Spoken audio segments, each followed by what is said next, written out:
ছাড়ে না। আরাবুল সাহেব শওকত সাহেবকে সাথে নিয়ে পঞ্চায়েতে যে হিংসা করেছে, আমাদের 3টে কর্মীকে খুন করেছে। আরাবুলের কথা একসময় ভাঙড় বিধানসভাতে বাঘে গরুতে এক ঘাটে জল খেত, আর সেই আরাবুল ইসলাম মার খাচ্ছে ভূতের বাইরে বার হলে। যে খয়রুল সাহেব আরাবুল সাহেবের মধ্যে এখন লড়াই চলছে। 2021 সালে যখন আমি প্রথম বিধায়ক হয়েছি, সেই খয়রুল সাহেব আরাবুল সাহেব কাঁধে কাঁধ মিলিয়ে আমার বিরোধিতা করেছিল। প্রিয় দর্শক, এই মুহূর্তে গুরুত্বপূর্ণ খবরের দিকে চোখ রাখবো। ভাঙড় বিধানসভা দিকে দিকে উত্তপ্ত পরিস্থিতি, বাইরে বার হলেই মার খাচ্ছে আরাবুলের অনুগামীরা। এমনই অভিযোগ করছে ভাঙড়ের ডাপাডি নেতা আরাবুল ইসলাম। তিনি অভিযোগ করছে তারাকে মারধর করছে তৃণমূল কংগ্রেসের লোকরা। এমনই দাবি। বিধায়ক নওশাদ সিদ্দিকী সাহেব তার বিরুদ্ধে মুখ খুললেন। এই মুহূর্তে কি জানাচ্ছেন আমাদের ক্যামেরার মুখোমুখি দেখতে থাকুন। এবং আরাবুলের কথা একসময় ভাঙড় বিধানসভাতে বাঘে গরুতে এক ঘাটে জল খেত, আর সেই আরাবুল ইসলাম মার খাচ্ছে ভূতের বাইরে বার হলে। এমনই অভিযোগ করছে আরাবুল ইসলাম। কি জানাচ্ছেন বিধায়ক নওশাদ সিদ্দিকী সাহেব, দেখতে থাকুন বিস্তারিত খবর আইএসএফ বাংলার পর্দায়। আরাবুল সাহেব তো এক প্রকার তাকে কোলে নিয়ে ঘুরছিল। নওশাদকে জব্দ করতে হবে, আইএসএফকে জব্দ করতে হবে। বাপ তো ছাড়ে না। আরাবুল সাহেব শওকত সাহেবকে সাথে নিয়ে পঞ্চায়েতে যে হিংসা করেছে, আমাদের 3টে কর্মীকে খুন করেছে, সাধারণ মানুষকে উপরে অত্যাচার হয়েছে, আমাদের কর্মীর গুলিতে পা কেটে গিয়েছে, পেটে গুলি মেরেছে, অনেক ক্ষয়ক্ষতি করেছে। আজকে স্যার তো ছাড়ছে না, আরাবুল সাহেবের উপরে পড়ছে। এই যে গোষ্ঠীদ্বন্দ্ব বলছেন, এটা উন্নয়নের জন্য গোষ্ঠীদ্বন্দ্ব নয়।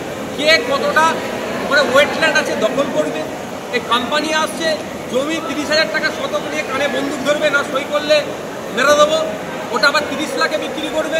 এই যে সিন্ডিকেটটা চলছে, অর্থাৎ 75-25 ইস্যু কার হাতে কন্ট্রোল থাকবে, এই জন্য ওদের লড়াই।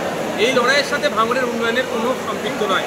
এরা ভাঙড়ে কীভাবে হসপিটালটা সুপার স্পেশালিটি হসপিটাল হবে, ভাঙড়ে কীভাবে মেডিকেল কলেজ হবে, ভাঙড়ে কীভাবে গার্লস কলেজের একটা হয়, আমি গার্লস কলেজের দাবি করেছি বিধানসভায়, ভাঙড়ে কীভাবে একটা স্পোর্টস কমপ্লেক্স হবে, ভাঙড়ে হিমঘরটা যাতে দ্রুত হয়, হিমঘরটা জমি শুধু পড়ে আছে, তার জন্য এদের লড়াই নয়। এদের লড়াইটা হচ্ছে কে কত কামাতে পারবে।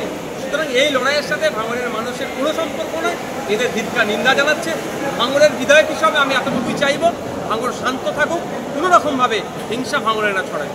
আজ কলকাতায় আইএস অফিসারের স্ত্রীকে ধর্ষণ করা হয়েছে, এমনই আমরা জানতে পারছি। এবং সেই কেসটা চলছে হাইকোর্টে, এবং হাইকোর্ট যেটা নির্দেশ দিয়েছে যে থানার বিরুদ্ধে, মানে লেক যে থানা রয়েছে সেই থানার বিরুদ্ধে অসন্তোষ প্রকাশ করেছে এবং সেই ওসির বিরুদ্ধে পদক্ষেপ গ্রহণ করতে বলেছে। ওসি সহ 5 জনের বিরুদ্ধে সিপি স্যারকে নির্দেশ দিয়েছে ব্যবস্থা গ্রহণের জন্য। আইএস যিনি আছেন তার স্ত্রীকে একবার নয় একাধিকবার গান পয়েন্টে বন্দুক রেখে ধর্ষণ করেছে। ভাবতে পারছেন, যদি একজন আইএসের স্ত্রী এইভাবে আজকে অত্যাচারিত হয়, তাহলে সাধারণ মানুষের স্ত্রীর সাথে কি আচরণ করছে, কারা করছে, খোঁজ নিয়ে দেখুন। তৃণমূল দলের নাম লেখানো কিছু দামাল ছেলে আছে বা নেতার সাঙ্গপাঙ্গরাই অন্যায় করেছে। ফলে পুলিশের সাহস হচ্ছে না ওদেরকে ধরার। ফলে কোর্টে যখন যাচ্ছে, কোর্টের তাবড়ানি খাচ্ছে। আমরা এই পুলিশকে সেই পুলিশ নয় যে পুলিশকে একটা সময় স্কটল্যান্ড ইয়ার্ডের সাথে তুলনা করাতে হতো, আজকে দুর্ভাগ্যের বিষয় সেই পুলিশকে আজকে কালীঘাট ইয়ার্ড বলতে হচ্ছে। আমি ভাবতে অবাক লাগছে যে আজকে আমরা কোন জায়গায় আছি। আজকে যারা অত্যাচারিত হচ্ছে তারা বিচার পাচ্ছে না। কেন? কারণটা কি?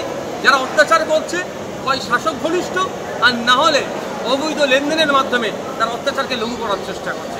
এটা কোনো মতেই কাম্য নয়। আমি আশা করব, যেহেতু সাবজুডিস ম্যাটার কোর্ট এটাতে মনিটরিং করছে, দ্রুত তারা গ্রেফতার হবে এবং সর্বোচ্চ শাস্তি হবে।